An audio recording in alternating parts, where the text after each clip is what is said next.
हो।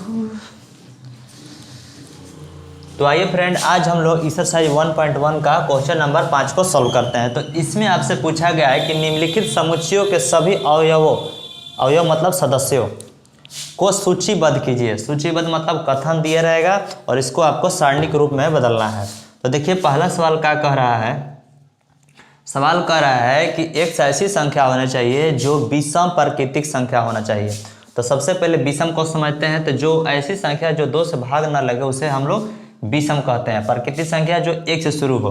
तो जब हम इसको इस तरह से इसका आंसर लिखेंगे तो विषम प्राकृतिक संख्या ना तो 1 से शुरू होता है तो 1 लिखेंगे और 1 में जब हम 2 से भाग करेंगे तो ये कटेगा नहीं, तो ये विषम प्राकृतिक संख्या है। उसी प्रकार और लिख सकते हैं, 3 हो सकता है, उसके बाद 5 लिख सकते हैं, उसके बाद 7 लिख सकते हैं। इस तरह से जितना मन आपका इसमें आप आंसर भर सकते हैं। तो इसका हो गया आपका सूचीबद्ध, इस कथन का सूचीबद्ध ये आंसर हो गया। ठीक है, सवाल नंबर 2 को देखते हैं। तो सवाल नंबर आपका 2 कह रहा है सवाल में कि b बराबर x सच डेट x ऐसा समुच्चय बनाना है एक पूर्णांक है और -1/2 से बड़ा यह x होना चाहिए और 9/2 से छोटा होना चाहिए। ठीक है ना। तो सबसे पहले आपको क्या करना है, इसको सॉल्व करना है। तो जब इसको सॉल्व कीजिएगा तो इसका आंसर आएगा -0.5। ठीक है, और इसको सॉल्व करिएगा तो आपका आंसर आएगा 4.5। ठीक है। अच्छा, ये जो अक्षर है ये ऐसे बता रहा है तो ऐसे हम लोग इसको लिख देंगे। सवाल ऐसे ही है, आप अपने किताब में मिला सकते हैं। देखिए ऐसे किताब सवाल है। ठीक है, उसके बाद में देखिए ये पूर्णांक जो अक्षर है इसको समझते हैं। तो पूर्णांक मतलब ऐसी संख्या है जो सिर्फ प्लस माइनस में हो। तो देखिए इसमें प्लस माइनस में 0 भी शामिल होता है, उसी प्रकार से 1 शामिल होता है, उसी प्रकार से 2 शामिल होता है। इस तरह से आपको जितना मन आगे लिख सकते हैं। तो बोला है कंडीशन लगाकर कि 0.5 से बड़ा होना चाहिए। तो मान लीजिए कि यहाँ पर हम इसको एक संख्या रेखा बनाते हैं। ठीक है, और यहाँ पर हमारे पास एक है 0.5, तो इससे बड़ा होना चाहिए। तो इससे बड़ा तो मतलब उधर जाएंगे तो ये 0.5 है, तो इसके बाद हमको मिलेगा 0 और आगे बढ़ेंगे तो हमको मिलेगा 0.5, लेकिन अब ये प्लस का मिलेगा। उसके बाद 1 मिलेगा, इसके बाद 1.5 मिलेगा, इसके बाद 2, इसके बाद 2.5, इसके बाद 3 और इसके बाद 3.5। ठीक है, और आगे जाए और आगे तो हमको मिलता 4 मिलता और उसके बाद 4.5 मिलता। लेकिन इसमें कंडीशन क्या बोला है कि 0.5 से बड़ा होना चाहिए। तो 0.5 हम आगे जाएंगे और ऐसे अक्षर को चुनेंगे जिसमें दशमलव ना लगा हो। पूर्णांक में दशमलव नहीं होता है तो हम ये चुन सकते हैं। 0 को चुनेंगे, फिर उसके बाद 1 को चुनेंगे, फिर 2 को चुनेंगे, फिर 3 को और फिर 4 को। 4.5 को नहीं चुनेंगे क्योंकि उससे छोटा होना चाहिए। तो बस इतना आंसर होगा। तो आपका आंसर हो गया, कहाँ शुरू हुआ है तो 0 हो जाएगा आंसर आपका, फिर 1, फिर 2, फिर 3, उसके बाद 4। तो ये हो गया आपका आंसर, सवाल नंबर 2 का आंसर हो गया। अब सवाल नंबर 3 को सॉल्व करते हैं। तो इसको नोट कर लीजिए। हो धीरे धीरे से मेरी जिंदगी में आना। तो देखिए सवाल नंबर 3 क्या कहता है। सवाल नंबर 3 है आपका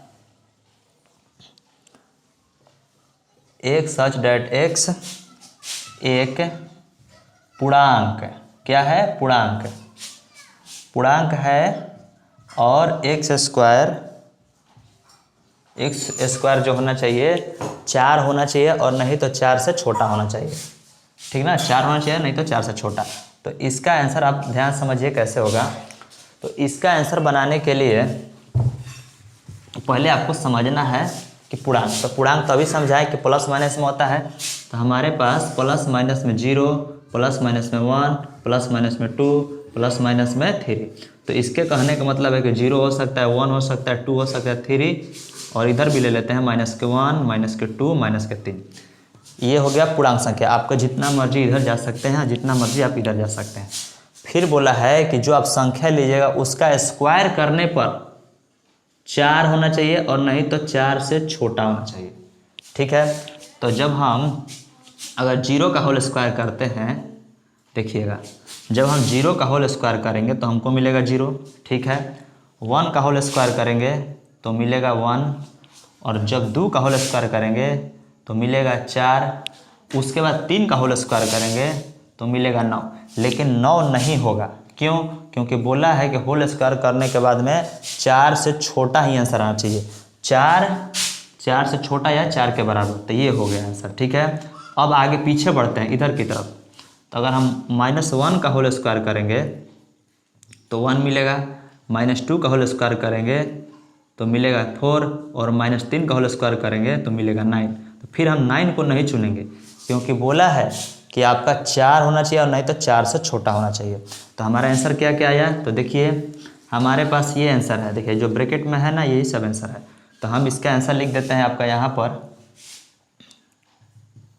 क्या क्या होगा? तो देखिए 0 लिखिए, 0 के बाद 1 लिखिए, और उसके बाद 2 लिखिए। अब आगे नहीं बढ़ना है, पीछे की तरफ जाइएगा तो -1 और ऊपर की तरफ -2, ठीक है। तो ये हो गया आपका आंसर। अब सवाल नंबर 4 को सॉल्व करते हैं, इसको नोट कीजिए।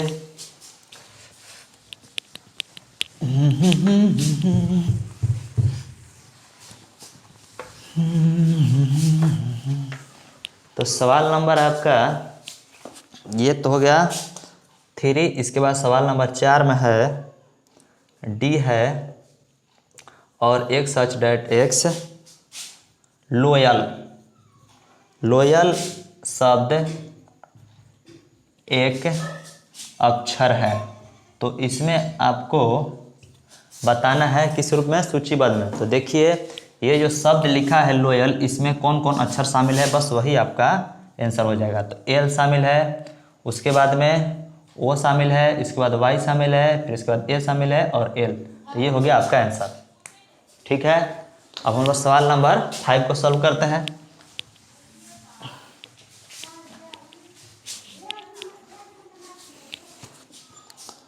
सवाल नंबर 5 है, एक सच डेट एक्स वर्ष का एक ऐसा महीना, एक ऐसा महीना है जिसमें 31 दिन नहीं होते हैं। आपको ऐसा महीना चुनना है जो 31 दिन का नहीं है। तो आपको एक हम ट्रिक बता देते हैं, उसके हिसाब से आप चुन लीजिएगा। तो सबसे पहले ये देखिए, ये आपका देसी मुक्का है, ठीक है। तो ये जो ऊपर है ना, ये जनवरी है, इसके बाद फरवरी है, ये मार्च है, ये अप्रैल है, ये मई है, इसके बाद जून, जुलाई, और इसके बाद नहीं जाना है, इधर तो गिर जाइएगा। तो फिर अगस्त, सितंबर, अक्टूबर, नवंबर, दिसंबर। तो जो उठा हुआ है ना वो 31 होता है, और जो धंसा हुआ होता है वो 31 से कम होगा। तो देखिए सबसे पहले अगर हम जनवरी की बात करें तो जनवरी हमारा यहाँ पर आ रहा है। तो देखिए यहाँ पर ऊपर है तो ये है 31, ठीक है। उसके बाद जो धंसा हुआ है वो हमारा फरवरी है, ठीक है ना। तो फरवरी तो होता है 28 या 29, ये लीप ईयर के हिसाब से देखा जाता है।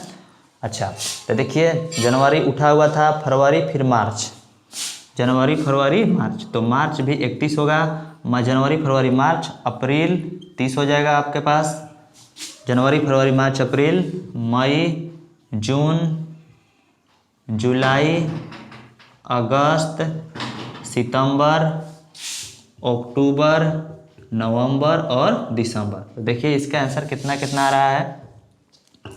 तो देखिए जनवरी 31, फरवरी उससे कम, फिर मार्च, फिर अप्रैल, उसके बाद में मई, उसके बाद जून, उसके बाद जुलाई, उसके बाद अगस्त। देखिए 2 अगस्त दोनों में 31 क्यों? देखिए जनवरी, फरवरी, मार्च, अप्रैल, मई, जून, जुलाई। तो देखिए जुलाई पहुंच गए तो उठा हुआ है 31, जुलाई के बाद इधर नहीं जाना है, गिर जाइएगा अगस्त। तो फिर देखिए यहाँ पर अगस्त आएगा, तो अगस्त का भी 31, उसके बाद 30, फिर उसके बाद 31, फिर उसके बाद 30 और उसके बाद फिर 31। आप इस पर ट्राई कर लीजिएगा। जनवरी, फरवरी, मार्च, अप्रैल, मई, जून, जुलाई, अगस्त, सितंबर, अक्टूबर, नवंबर, दिसंबर। तो दिसंबर 31 पर देखिए पूछा है जिसमें 31 दिन नहीं हो। तो 31 दिन देखिए, इसमें 31 दिन नहीं है, इसमें 31 दिन नहीं है, इसमें भी 31 दिन नहीं है, और इसमें भी 31 दिन नहीं है और इसमें भी 31 दिन नहीं है, तो कौन हुआ? 5 हो गया ना, तो 1 2 5 का आंसर आया। तो इसका आंसर होगा आपके पास फरवरी, फिर उसके बाद अप्रैल, फिर जून। आप लिख दीजिएगा फरवरी, अप्रैल, जून, जून जून जून, जून के बाद में सितंबर, सितंबर के बाद में फिर नवंबर।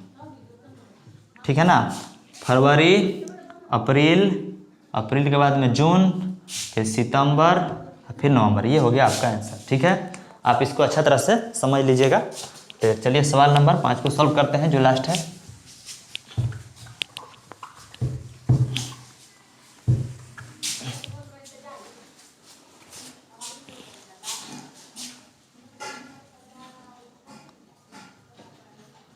एक सच डेटेक्स अंग्रेजी वर्णमाला का एक व्यंजन है जिसमें नहीं, जो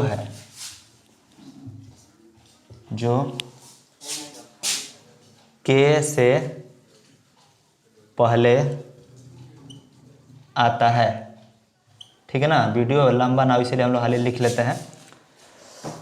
तो देखिए अंग्रेजी वर्णमाला, तो ए हो गया, बी हो गया, सी हो गया, डी हो गया, ई हो गया, एफ हो गया, जी हो गया, एच हो गया, आई हो गया, जे हो गया, के हो गया, A B C D E F G H I J K. तो बोला है ना कि के से पहले, तो के से पहले हम इधर देखेंगे और क्या होना नहीं चाहिए।